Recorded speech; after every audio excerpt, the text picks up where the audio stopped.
एका महिलेच्या मुद्द्यावरून वादात सापडलेल्या जयकुमार गोरे यांचं वक्तव्य सध्या चर्चेत आहे। सावज टप्प्यात आलंय, थोडी वाट बघा असं म्हणत मंत्री जयकुमार गोरे यांनी सूचक वक्तव्य केलं। विरोधकांकडे बोट करत गोरे यांनी हा कुणाला इशारा दिलाय असा सवाल आता उपस्थित होतोय। पाहूया। महिलेला नग्न फोटो पाठवल्याचा आरोप झाल्यानं वादात सापडलेल्या ग्रामविकास मंत्री जयकुमार गोरेंनी विरोधकांना जोरदार प्रत्युत्तर दिलंय। सावज टप्प्यात आलाय, थोडी वाट बघा असं म्हणत जयकुमार गोरेंनी विरोधकांना थेट इशारा दिलाय। कितीही आडवे या, नदीकाठी पूजा करा, बाहुल्या बांधा, जनता पाठीशी असेपर्यंत कोणीही माझं काही वाकड करू शकत नाही असं जयकुमार गोरेंनी विरोधकांना सुनावलंय। हम किसी के रास्ते में जाते नहीं, जो हमारे रास्ते में आते हैं उसे छोड़ते नहीं। आपला खंडा क्लियर। आणि दुसरा एक विषय झाला, सावज टप्प्यात आल्याशिवाय मी कधी हात लावत आता सावज टप्प्यात आलंय, थोडीशी वाट बघा। अख्खा जिल्हा, अख्खा राज्य जयकुमार गोरेला हरवायला रोज सकाळ संध्याकाळी नदीच्या बाजूला जाऊन पूजा घालते, काळ्या भावण्या लावते। किती अडवया, किती थांबा, किती थांबवायचा प्रयत्न करा, किती भावल्या बांधा, पण जोपर्यंत जयकुमार गोरेच्या पाठीशी जनता आणि माझ्या माता मौली आहेत तोपर्यंत जयकुमार गोरेचं तुम्ही काही वाकडं करू शकत नाही। जयकुमार गोरेंवर विनयभंगाचा आरोप करणाऱ्या महिलेला सातारा पोलिसांकडून 2 दिवसांपूर्वी अटक करण्यात आली। प्रकरण मिटवण्यासाठी जयकुमार गोरेंकडे 3 कोटी मागितल्याचा महिलेवर आरोप आहे। त्यातील 1 कोटी रुपये घेताना महिलेला अटक झाली। यानंतर विरोधकांनी या प्रकरणावरून दाल में कुछ काला है असं म्हणत शंका उपस्थित केली होती।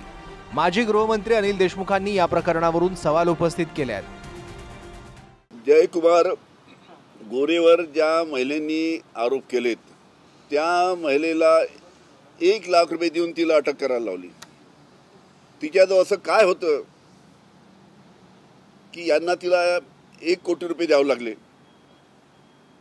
म्हणजे तिच्याजवळ काहीतरी जयकुमार गोरेच्या विरोधात काहीतरी पुरावे असल्याशिवाय तिला 1 कोटी रुपये कोणी देणार नाही आणि तिला 1 कोटी रुपये द्यायचं आम्ही दाखवून तिला अटक करण्यात आली, म्हणजे तिचं तोंड बंद करण्यात आलं। जयकुमार गोरे यांना राजकीय दृष्ट्या टार्गेट करण्याचा त्यांच्या राजकीय विरोधकांचा त्या ठिकाणी डाव आहे आणि त्याच्यामुळे वेगवेगळ्या प्रकारची षडयंत्र त्यांच्या विरोधात रचली जातात। देवेंद्रजींनी त्यांना राज्याचं मंत्री केलं आणि जर मंत्री केलं याचा अर्थ त्यांचा विश्वास आहे आणि त्याच्यामुळे निश्चितच देवेंद्रजी त्यांच्या पाठीशी आहेत, यात काय दुमत असायचं कारण नाही।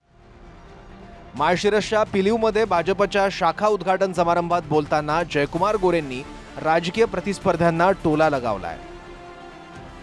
माण खटाव भागात जन्मलेला पठ्ठ्या दुष्काळ मुक्तीसाठी लढतोय, देवाभाऊ माझ्या मागे उभे असल्याचं म्हणत जयकुमार गोरेंनी सूचक इशारे दिले आहेत।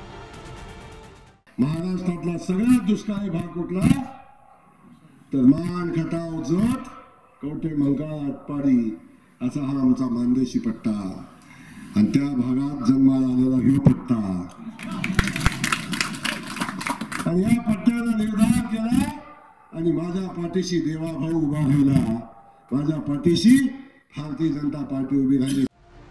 तुफान फटकेबाजी करत गोरेंनी नक्की कोणाला इशारे दिले आहेत असा सवाल उपस्थित होत असला तरी जयकुमार गोरे आणि रामराजे नाईक निंबाळकरांमधला संघर्ष काही नवीन नाहीये।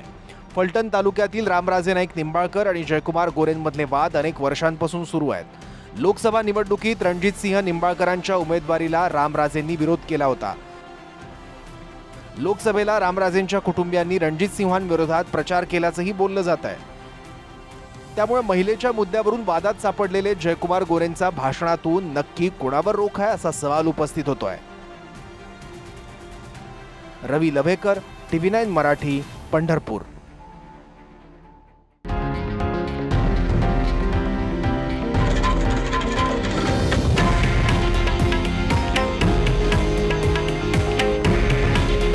हे आहे देशातील नंबर 1 न्यूज नेटवर्क आणि आपण पाहत आहात TV9 मराठी।